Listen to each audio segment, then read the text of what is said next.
السلام علیکم ورحمۃ اللہ وبرکاتہ. بسم اللہ الرحمن الرحیم. الحمد للہ رب العالمین والصلاة والسلام علی رسولہ الامین نبینا محمد وعلی آلہ واصحابہ اجمعین. اما بعد. معزز حاضرین، آج کی اس مجلس میں ہم تذکرہ کریں گے ایک اور جرنیل صحابی حضرت عبداللہ بن رواحہ رضی اللہ تعالی عنہ. عبداللہ بن رواحہ رضی اللہ تعالی عنہ عام طور سے لوگ ان کے نام سے متعارف نہیں ہیں، لیکن بڑے عظیم صحابی ہیں اور نبی کریم صلی اللہ علیہ وسلم کو ان سے بڑی محبت تھی. ان کا نام کیا ہے؟ عبداللہ بن رواحہ بن ثعلبہ بن امرؤ القیس خزرجی، اور ان کی کنیت ابو عمرو یا ابو محمد ہے.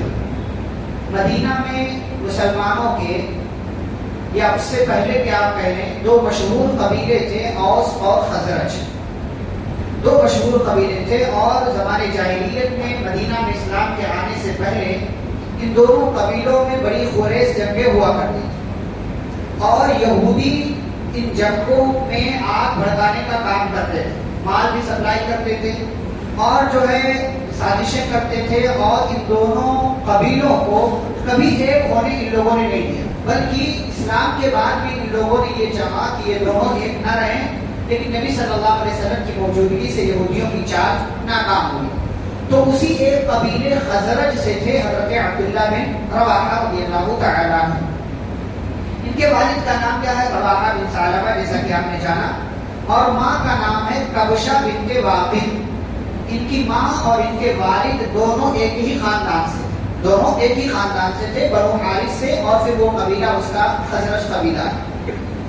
ان کے ایک ماں زاد بھائی، سگے بھائی نہیں بلکہ ماں کی طرف سے ایک بھائی تھے، ابو الدرداء رضی اللہ عنہ، مشہور صحابی ابو الدرداء رضی اللہ عنہ. یہ ان کے ماں زاد بھائی ہیں، ماں شریک بھائی ہیں، دونوں کی ماں ایک تھی. اور ان کی ایک بہن تھی، اس بہن سے ایک مشہور صحابی ہیں حضرت نعمان بن بشیر رضی اللہ تعالی. مشہور صحابی نعمان بن بشیر، جن سے وہ والی حدیث مشہور ہے جو آپ کئی بار سنتے ہیں کہ حلال واضح حرام واضح اور ان دونوں کے درمیان کچھ ڈاؤٹفل چیزیں ہیں. تو نعمان بن بشیر رضی اللہ تعالیٰ ان کے بھانجے تھے، ان کی بہن کے بیٹے تھے. حضرت عبداللہ بن رواحہ رضی اللہ تعالیٰ عنہ نے اسلام کو قبول کیا. ان کی پیدائش وغیرہ کے تعلق سے مجھے کوئی جانکاری نہیں مل سکی کہ کب پیدا ہوئے، لیکن اسلام انہوں نے کب قبول کیا؟ آپ جانتے ہیں کہ نبی صلی اللہ علیہ وسلم کے مدینہ ہجرت کرنے سے پہلے مدینہ والوں سے کئی ایک اہم موقع پر نبی صلی اللہ علیہ وسلم کی کچھ میٹنگ ہوئی.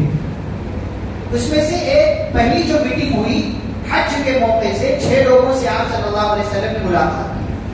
پھر آئندہ سال نبوت کے 12ویں سال 12 آدمیوں سے آپ صلی اللہ علیہ وسلم نے ملاقات کی. اور پھر نبوت کے 13ویں سال 75 مدینہ کے رہنے والے لوگوں سے آپ صلی اللہ علیہ وسلم نے ملاقات کی، اور ان 75 کے 75 لوگوں نے اسلام بھی قبول کر لیا. اور ان میں سے 75 لوگوں میں سے ایک نام حضرت عبداللہ بن رواحہ رضی اللہ تعالیٰ، جو کہ مدینہ کے تھے. تو مدینہ سے مشرکوں کے ساتھ یہ لوگ حج کرنے کے لیے گئے ہوئے تھے، اور جانتے یہ سب کس کی کوشش تھی؟ مدینہ میں اسلام کے سب سے پہلے مبلغ کون ہیں؟ مصعب بن عمیر رضی اللہ تعالیٰ. نبوت کے 12ویں سال جو دوسری میٹنگ ہوئی تھی 12 مدینہ کے لوگوں کے ساتھ، 12 انصاری صحابہ کے ساتھ، تو اس میٹنگ میں یہ فیصلہ ہوا تھا کہ ہم اپنا ایک مبلغ مکہ سے مدینہ بھیجیں گے جو آپ کے یہاں جائے گا، دعوت و تبلیغ کا کام کرے گا. تو مصعب بن عمیر رضی اللہ تعالیٰ عنہ گئے تھے، اور انہی کی کوششوں سے مدینہ کے اندر نبی کے آنے سے پہلے اسلام تقریباً ہر گھر میں کوئی نہ کوئی مسلمان ہو چکا تھا. تو 75 لوگوں نے نبوت کے 13ویں سال اسلام قبول کیا. ان 75 لوگوں کی اسلام قبول کرنے کے بعد نبی صلی اللہ علیہ وسلم نے ہر خاندان کا ایک سردار مقرر کر دیا. تو مدینہ میں 12 الگ الگ سردار مقرر کیے گئے. ان میں سے ایک سردار حضرت عبداللہ بن رواحہ رضی اللہ تعالیٰ عنہ بھی تھے. اور آپ صلی اللہ علیہ وسلم نے ان 12 سرداروں سے یہ وعدہ لیا کہ تم جاؤ گے، اسلام کی باتیں اپنے علاقے میں اپنی ماتحت جو تمہارے لوگ رہیں گے ان کو بتاؤ گے، اور ان سے کہو گے کہ مکہ سے نبی ہجرت کر کے بہت جلد مدینہ آنے والے ہیں، اور ہر ممکن طور سے تمہیں ان کا سپورٹ کرنا رہے گا، ان کی مدد کرنا رہے گا. تو عبداللہ بن رواحہ رضی اللہ عنہ نے اسی موقع سے اسلام قبول کیا اور پھر آ کر کے اسلام کی دعوت و تبلیغ میں لگے رہے اور مدینہ کے اندر اسلام کا کام کرتے رہے۔ گویا کہ مدینہ میں جو سب سے پہلے لوگوں نے اسلام قبول کیا ان میں ایک نام عبداللہ بن رواحہ رضی اللہ تعالیٰ عنہ تھا۔ آپ صلی اللہ علیہ وسلم مدینہ پہنچے ہجرت کر کے، تو جو آپ نے بھائی چارہ کرایا تو انصاری صحابی تھے حضرت عبداللہ بن رواحہ رضی اللہ تعالیٰ عنہ، ان کا بھائی بنایا گیا مشہور صحابی مقداد بن عمرو رضی اللہ تعالیٰ عنہ، ان دونوں کو اسلامی بھائی چارے کے رشتے میں باندھ دیا گیا۔ آپ صلی اللہ علیہ وسلم مدینہ پہنچے اور مدینہ پہنچنے کے بعد آپ جانتے ہیں کہ آپ صلی اللہ علیہ وسلم نے ایک اہم کام جو کیا وہ مسجد نبوی کی تعمیر ہے۔ مسجد نبوی کی تعمیر میں آپ صلی اللہ علیہ وسلم صحابہ کے ساتھ خود بھی شامل رہے، اور ان مدینہ میں مسجد نبوی کی تعمیر کرنے والوں میں عبداللہ بن رواحہ رضی اللہ تعالیٰ عنہ بھی تھے۔ بلکہ حضرت عبداللہ بن رواحہ رضی اللہ تعالیٰ عنہ کی 3 نمایاں خوبیاں میں آپ کے سامنے ذکر کروں۔ سب سے پہلی خوبی یہ ہے کہ یہ مدینہ کے ان چنندہ لوگوں میں سے تھے جن کو لکھنا آتا تھا۔ اس وقت پڑھنے لکھنے کا اس ماحول میں بہت زیادہ چلن نہیں تھا، بہت کم پڑھے لکھے لوگ تھے۔ کچھ ایسے لوگ تھے جو پڑھنا جانتے تھے لیکن لکھنا نہیں جانتے تھے، لیکن عبداللہ بن رواحہ رضی اللہ تعالیٰ عنہ چنندہ اور کم لوگوں میں سے تھے کہ جن کو لکھنا بھی آتا تھا۔ دوسری خوبی ان کی یہ تھی کہ یہ شاعر بھی تھے اور بڑے اچھے شاعر تھے۔ آپ صلی اللہ علیہ وسلم کے 3 شاعر بڑے مشہور ہیں۔ کون کون سے؟ ایک تو عبداللہ بن رواحہ، دوسرے حسان بن ثابت اور تیسرے کعب بن مالک رضی اللہ۔ یہ 3 صحابہ شاعر رسول کے نام سے جانے جاتے ہیں، حضرت عبداللہ بن رواحہ، حسان بن ثابت اور کعب بن مالک۔ کعب بن مالک کو جانتے ہیں نا، یہ وہی صحابی ہے جو غزوہ تبوک میں پیچھے رہ گئے تھے، ان 3 صحابہ میں سے ایک مشہور صحابی ہے۔ تو حضرت عبداللہ بن رواحہ رضی اللہ تعالیٰ عنہ شاعر تھے اور نبی صلی اللہ علیہ وسلم کے کہنے پر بعض دفعہ اشعار کہا کرتے تھے۔ ان کا ایک شعر بڑا مشہور ہے، اللہم لا عیش الا عیش الآخرہ فاغفر الانصار والمہاجرہ۔ کیا مطلب ہے اس کا؟ کہ اے اللہ، زندگی تو صرف آخرت کی زندگی ہے، لہذا اے اللہ تو انصار صحابہ کو بھی معاف کر دے اور مہاجرین صحابہ کو بھی معاف کر دے۔ یہ وہ شعر ہے جو ہر صحابی کو معلوم تھا، یہاں تک کہ نبی صلی اللہ علیہ وسلم بھی اس شعر کو پڑھا کرتے تھے۔ مسجد نبوی کی جب آپ تعمیر کر رہے تھے تو تعمیر کرتے ہوئے جب پتھر اٹھا کر لایا جا رہا تھا تو اس دوران آپ صلی اللہ علیہ وسلم اس شعر کو پڑھا کرتے تھے۔ اور پھر جب جنگ خندق ہوئی تو جنگ خندق کے موقع سے جب خندق کھودنے کی باری آئی، تمام صحابہ خندق کھود رہے تھے، گڑھا کھود رہے تھے، آپ صلی اللہ علیہ وسلم بھی کھود رہے تھے، اس وقت بھی آپ کی زبان پر حضرت عبداللہ بن رواحہ رضی اللہ تعالیٰ عنہ کا یہ شعر تھا، اللہم لا عیش الا عیش الآخرہ فاغفر الانصار والمہاجرہ۔ اور ان کی تیسری نمایاں خوبی یہ تھی کہ کمانڈر اور سپہ سالار تھے، عظیم بہادر تھے، جنگجو تھے، ان کو لڑنا بہت اچھے طریقے سے آتا تھا۔ تو آپ صلی اللہ علیہ وسلم نے ان کی ان تینوں صلاحیتوں کا کئی موقع پر استعمال بھی کیا اور کئی موقع پر باقاعدہ آپ حکم دیتے تھے کہ عبداللہ بن رواحہ تم اپنے اشعار کے ذریعے کافروں کی مذمت بیان کرو، کافروں کی ہمتوں کو پست کرو، ان کے حوصلوں کو مار دو اپنے اشعار کے ذریعے۔ چنانچہ اپنے اشعار کے ذریعے یہ کافروں کی مذمت اور برائی بیان کیا کرتے تھے۔ آپ صلی اللہ علیہ وسلم کے ساتھ تمام جنگوں میں شریک رہے، جنگ بدر، جنگ احد، جنگ خندق، صلح حدیبیہ اور جنگ خیبر، تمام جنگوں میں آپ صلی اللہ علیہ وسلم کے ساتھ شریک رہے۔ اور ایک موقع ایسا آیا کہ جنگ بدر کے بعد جب کافروں نے یہ کہا تھا کہ آئندہ سال دوبارہ اسی موقع سے ہماری جنگ ہوگی جسے بدر موعد کہتے ہیں، تو آپ صلی اللہ علیہ وسلم جب آئندہ سال آیا تو آپ لڑنے کے لیے وعدے کے مطابق بدر نامی میدان میں گئے اور مدینہ میں اپنا نائب حضرت عبداللہ بن رواحہ رضی اللہ تعالیٰ عنہ کو بنا کر کے گئے ہوئے تھے۔ ایسے ہی آپ صلی اللہ علیہ وسلم نے خیبر میں ایک یہودی تھا، اسیر بن رزام نام کا، یہ بندہ بڑا بدماش تھا، مسلمانوں کی مذمت بیان کرتا تھا، نبی صلی اللہ علیہ وسلم کو برا بیان کرتا تھا۔ آپ صلی اللہ علیہ وسلم نے 30 صحابہ کا ایک چھوٹا سا لشکر بھیجا اس لشکر کا امیر عبداللہ بن رواحہ رضی اللہ تعالیٰ عنہ کو بنایا اور یہ گئے اور انہوں نے اس یہودی کا کام تمام کر دیا اور فتح اور کامیابی کے ساتھ آپ صلی اللہ علیہ وسلم کے پاس واپس آ گئے۔ اب ان کی کمانڈری، ان کی سپہ سالاری ایک موقع سے اور ظاہر ہوئی جو ان کی زندگی کا آخری موقع تھا۔ آپ صلی اللہ علیہ وسلم نے جنگ موتا میں ان کو سپہ سالار بنا کر کے بھیجا اور 3 سپہ سالار جو آپ نے مقرر کیے اس میں تیسرے نمبر پر سپہ سالار ان کو بنایا زید بن حارثہ رضی اللہ عنہ، سب سے پہلے کمانڈر تھے، پھر جعفر رضی اللہ عنہ اور اس کے بعد عبداللہ بن رواحہ رضی اللہ تعالی عنہ۔ یہاں پر 2 چیزیں ذکر کرو۔ ایک چیز ان کے اشعار کے تعلق سے اور میں آپ کے سامنے رکھوں، اللہ تعالیٰ نے سورۃ الشعراء میں شاعروں کے نام سے ایک مکمل سورہ ہے، 19ویں پارے میں آپ دیکھیں گے تو وہاں پر شاعروں کے تعلق سے کوئی اچھی بات اللہ نے نہیں کہی۔ اللہ نے کہا وَالشُّعَرَاءُ يَتَّبِعُهُمُ الْغَاوُونَ کہ یہ جو پوئٹس ہوتے ہیں، شاعری کرنے والے ہوتے ہیں، ان کے فالوورز اکثر گمراہ ہوتے ہیں۔ کیوں؟ اس لیے کہ یہ پوئٹس اور شاعر جو ہوتے ہیں وَأَنَّهُمْ يَقُولُونَ مَا لَا يَفْعَلُونَ ایسی باتیں کہتے ہیں جس پر عمل نہیں کرتے، یا تو واہیات خرافات باتیں کہتے ہیں، مبالغے کے ساتھ کہتے ہیں، بڑھا چڑھا کر کے کہتے ہیں، یا کسی چیز کا شریعت کا مذاق اڑانے والی بات کہتے ہیں۔ تو اللہ تعالیٰ نے کہا یہ شاعر جو ہوتے ہیں کوئی اچھی بات نہیں کرتے۔ اب یہ آیت کریمہ نازل ہوئی تو حضرت کعب بن مالک، حسان بن ثابت اور عبداللہ بن رواحہ جو تینوں بڑے بڑے شاعر تھے، یہ تینوں بہت رونے لگے، ان کی آنکھوں سے آنسو بہنے لگے، رو کر اتنا برا حال ہو گیا۔ پیارے نبی صلی اللہ علیہ وسلم کے پاس پہنچے اور پورا ماجرا بیان کیا کہ اللہ کے نبی صلی اللہ علیہ وسلم اب تک ہماری ساری محنت بیکار ہو گئی، ہم شاعری کے ذریعے یہ سارا کام کر رہے تھے اور اللہ تعالیٰ نے تو ایسی بات شاعروں کے تعلق سے قرآن میں نازل کر دی۔ تو آپ صلی اللہ علیہ وسلم نے کہ اوپر اللہ رب العالمین نے انہی آیتوں کے آگے والا ٹکڑا نازل کیا اور فرمایا اِلَّا الَّذِينَ آمَنُوا وَعَمِلُوا الصَّالِحَاتِ وَذَكَرُوا اللَّهَ كَثِيرًا وَانتَصَرُوا مِن بَعْدِ مَا ظُلِمُوا۔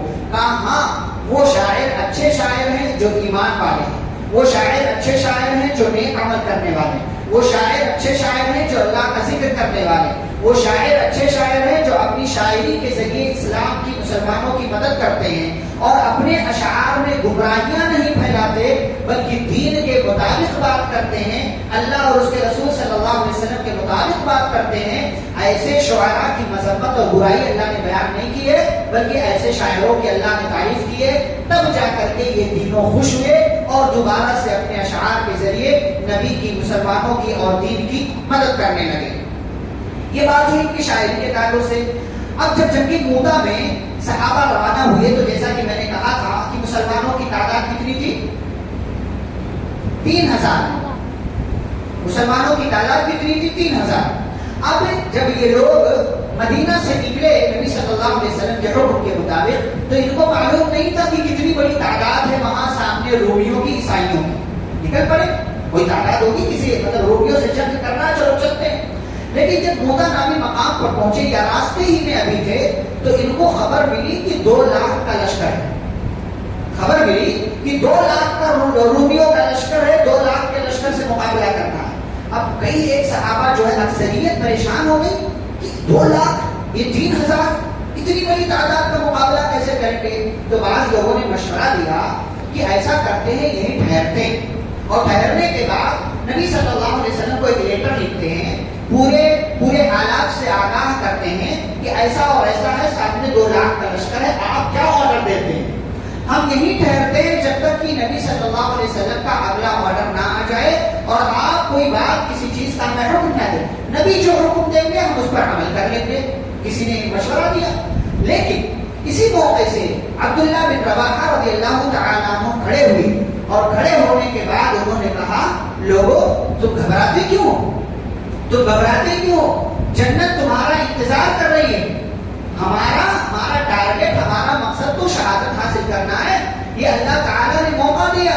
اور سنو، فوج کی قلت و کثرت، فوج کے کم یا زیادہ ہونے سے کوئی مسئلہ نہیں ہے، گھبراؤ نہیں، اللہ تعالیٰ پر یقین رکھتے ہوئے آگے بڑھو اور نتیجے کی پرواہ نہ کرو، نتیجہ جو بھی ہوگا تمہارے لیے بہتر ہوگا۔ اگر قتل کر دیے گئے تو شہید کہلاؤ گے، بچ گئے تو غازی اور مجاہد کہلاؤ گے۔ یہ عبداللہ بن رواحہ رضی اللہ عنہ کی چھوٹی سی اسپیچ نے صحابہ کرام کے دلوں میں ایمان، جوش، جذبہ، یقین بھر دیا اور تمام کے تمام صحابہ آگے بڑھنے کے لیے تیار ہو گئے. اور اسی تیاری کے بعد یہ موتا نامی مقام پر پہنچے. رومیوں سے مقابلہ ہوا. یکے بعد دیگرے زید بن حارثہ، جعفر بن ابی طالب اور عبداللہ بن رواحہ رضی اللہ تعالیٰ عنہ مجمعین شہید کر دیے گئے. اور عبداللہ بن رواحہ رضی اللہ تعالیٰ عنہ کی زندگی یہاں پر ختم ہوئی. اور پھر اس کے بعد جانتے ہیں خالد بن ولید رضی اللہ تعالیٰ عنہ بچا کر کے پورا لشکر لے کر آ گئے. تو یہ عبداللہ بن رواحہ رضی اللہ تعالیٰ عنہ بڑی مختصر سی زندگی میں گویا کہ اسلام میں صرف 8 سال رہے. صرف 8 سال. نبی صلی اللہ علیہ وسلم کی ہجرت کرنے سے تقریباً 3 مہینے پہلے مسلمان ہوئے تھے. 3 مہینے پہلے. اور سن 8 ہجری میں شہید ہو گئے. مکمل 8 سال بھی نہیں ہوا. 8 سال میں وہ کارنامہ انجام دیا. حضرت عبداللہ بن رواحہ رضی اللہ عنہ کہ نبی کے محبوب بھی ہو گئے، صحابہ کے محبوب بھی تھے اور مسلمانوں کے بھی محبوب ہو گئے. اور شاعر رسول کا ان کو لقب ملا. کمانڈر اور سپہ سالار ہونے کا ان کو لقب ملا. نبی صلی اللہ علیہ وسلم کی خدمت کرنے کا بھرپور موقع ملا. یہاں تک کہ نبی نے ان کی صلاحیت کو دیکھا اور ان کو اپنے ایک بڑے لشکر کا کمانڈر اور سپہ سالار بنا کر کے روانہ کیا. ان کی بیویاں، ان کی اولاد کتنی؟ ایک بیوی کے تعلق سے علم ہوا مجھے، باقی اور بیویاں تھیں کہ نہیں واللہ اعلم، لیکن ان کی کوئی اولاد نہیں ہوئی. ان کی کوئی اولاد نہیں ہوئی. تو یہ حضرت عبداللہ بن رواحہ رضی اللہ تعالیٰ عنہ کی زندگی ہے. ان کی زندگی سے پیغامات، میسیجز کیا ملتے ہیں؟ سب سے پہلی بات، جیسے بھی ممکن ہو آپ دین کا کام کرتے رہیں. جیسے بھی ممکن ہو آپ شیئر کے ذریعے، آپ اپنی بات کے ذریعے، آپ ویڈیو کے ذریعے، آپ آڈیو کے ذریعے، آپ اپنی کسی ایک حرکت کے ذریعے اسلام کی مدد کر سکتے ہو کریں. جس بھی طریقے سے آپ دین کا کام کر سکتے ہو اپنے دائرے، اپنی لمٹ میں رہ کر کے آپ کو دین کا کام کرنا چاہیے. حضرت عبداللہ بن رواحہ رضی اللہ عنہ لکھنے کے ذریعے، شاعری کے ذریعے، جہاد کے ذریعے اور دیگر دوسرے ذریعوں سے انہوں نے اسلام کی مدد کی، نبی صلی اللہ علیہ وسلم کی مدد کی. دوسری بات، جب سماج میں لوگ پست ہمتی کے، بزدلی کے شکار ہو رہے ہوں تو ایسے ماحول میں آپ کا، ہمارا کام یہ ہے کہ ہم لوگوں کے عزم و حوصلے کو بڑھانے کا کام کریں کہ دیکھو دین کو مت چھوڑو. حالات کتنے خراب کیوں نہ ہو جائیں، تمہیں دین نہیں چھوڑنا ہے، کیونکہ دین کو پکڑ کر رکھنے میں ہی نجات ہے. والعاقبۃ للمتقین، دین پر قائم رہو گے نجات ملے گی. عبداللہ بن رواحہ رضی اللہ عنہ نے یہی کام کیا. بعض صحابہ لشکر کی تعداد دیکھ کر سن کر گھبرائے تو انہوں نے لوگوں کے عزم و حوصلے کو اور یقین کو بڑھایا اور کہا کامیابی تو یہی ہے کہ تم شہید ہو جاؤ اور اللہ کے یہاں تمہارا مقام بلند ہو جائے. ایسے ہی ایک آخری بات اور وہ یہ ہے کہ مختلف صلاحیتوں کے مالک بنو. صرف ایک صلاحیت آپ کے پاس نہیں ہونی چاہیے.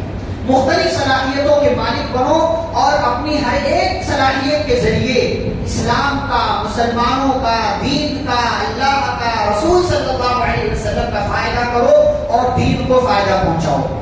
اپنی ہر ایک صلاحیت، مارکیٹ میں رہو تو مارکیٹ میں لگے کہ ایک مسلمان مارکیٹ میں ہے، اچھا کاروبار کرو. ٹرین میں رہو اچھے مسافر بن کر کے رہو. گھر میں رہو اچھے انسان بن کر کے رہو. شوہر رہو اچھے شوہر بن. جو بھی صلاحیت آپ کے پاس ہے مختلف صلاحیتوں کے مالک بنو. حضرت عبداللہ بن رواحہ رضی اللہ عنہ کے اندر مختلف طرح کی صلاحیتیں تھیں اور اپنی تمام صلاحیتوں کے ذریعے انہوں نے اسلام کی مدد کی، مسلمانوں کی مدد کی اور ہر ایک صلاحیت کے ذریعے لوگوں کو فائدہ پہنچانے کا کام کرتے رہے.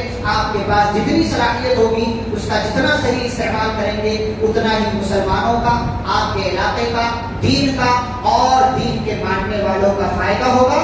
تو مختلف صلاحیتوں کے مالک بنے. یہ صلاحیتیں آپ کو اونچا بنائیں گی، آپ کو اونچا مقام عطا کریں گی. اللہ رب العالمین سے دعا ہے اللہ ہم سبھی کو صحابہ کرام کا منہج اپنانے، ان سے محبت کرنے اور ان کے فہم، ان کی سمجھ کے مطابق زندگی گزارنے کی توفیق عطا فرمائے. آمین. صلی اللہ علیہ نبی الکریم. سبحانک اللہم و بحمدک، اشہد ان لا الہ الا انت، استغفرک و اتوب الیک. السلام علیکم و رحمۃ اللہ وبرکاتہ.